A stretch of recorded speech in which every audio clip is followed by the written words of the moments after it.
He flicked the turkey skin with his fork like it had personally offended him. "Is this dry?" he said, loud enough for my mother to hear. The table went still. Plates paused midair. My aunt's smile froze in a way I'd seen only at funerals. I stared at my hands, calm hands, fingers folded, nails pressed into skin I couldn't feel anymore.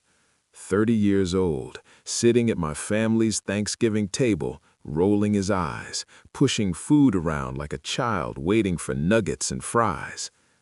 He whispered to me, not quietly enough, "You didn't tell them I don't eat this stuff."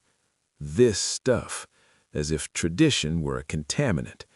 My cousin tried to save it, asked him about work. He answered with a shrug and pulled out his phone, scrolled, chewed with his mouth open.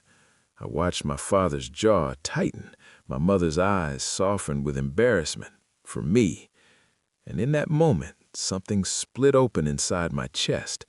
Not anger, recognition, because this wasn't new. This was just the first time it was public. He laughed at a joke that hadn't been told, spilled gravy, didn't apologize, asked if there was anything normal for dessert. I felt the heat rise in my neck, the old instinct to smooth things over, to translate him into something acceptable. Instead, I sat perfectly still and wondered, very calmly, why I was dating him at all. The drive home was silent, not the peaceful kind, the surgical kind, where every thought lines up for inspection. He finally spoke. "Your family's kind of intense."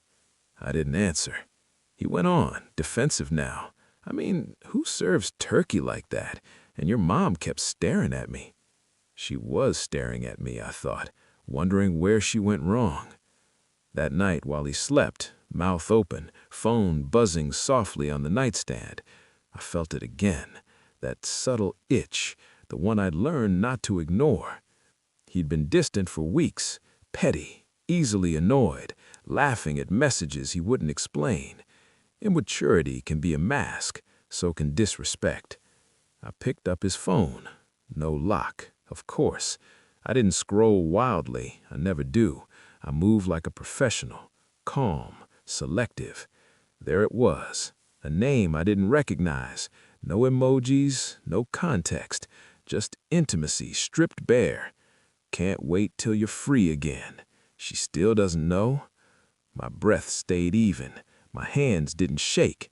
30 years old, acting 13 at dinner, living 30 somewhere else. I set the phone down, exactly where it had been, and lay awake, staring into the dark, assembling him piece by piece into something I finally understood. I didn't confront him. I observed. I watched how he suddenly worked late on Tuesdays, how he criticized my cooking while ordering takeout the nights he came home early. I checked dates, patterns. Consistency always betrays itself. At night, he talked about the future, vague plans, safe words, nothing concrete. A child promising adulthood without understanding the cost. I listened, nodded, filed everything away. Every lie made the ending cleaner. The confirmation came on a Thursday, a receipt, a hotel, a date he'd sworn he was with his friends. I didn't cry. I didn't feel sick. I felt organized. That evening, I cooked, his favorite meal. He noticed, smiled, thought he'd won something. After dinner, I placed my phone on the table between us. One screenshot, then another. I didn't raise my voice. "I know," I said. He stared, blinked, reached for excuses like loose change. It didn't, you're overreacting." I waited. Silence does terrible things to liars. His face collapsed in on itself, the mask finally too heavy. "I didn't think you'd find out," he whispered. I nodded. "I know." I told him I'd already packed his things, not angrily, practically. I told him my family knew, not details, just enough. I told him the girl had been informed, with screenshots, timestamps, and a courtesy I never extended him. He tried to cry, tried to touch my hand. I stood up. "You embarrassed me," I said. but not because of Thanksgiving. He looked up, confused. You embarrassed me because I ignored who you were. I opened the door. He left with nothing dramatic, no shouting, no scene, just the quiet understanding that he'd been fully seen and discarded. Thanksgiving came and went again the next year. The table was warm, the food untouched by judgment. My family laughed easily. I noticed how calm I felt, how light. He texts sometimes, apologies dressed as nostalgia. I don't respond. Some people confuse kindness with blindness. I don't. I learned the difference, and I never sit quietly at the table again. I found her on social media. She posted quotes about outgrowing people and selfies from bars he claimed were too loud.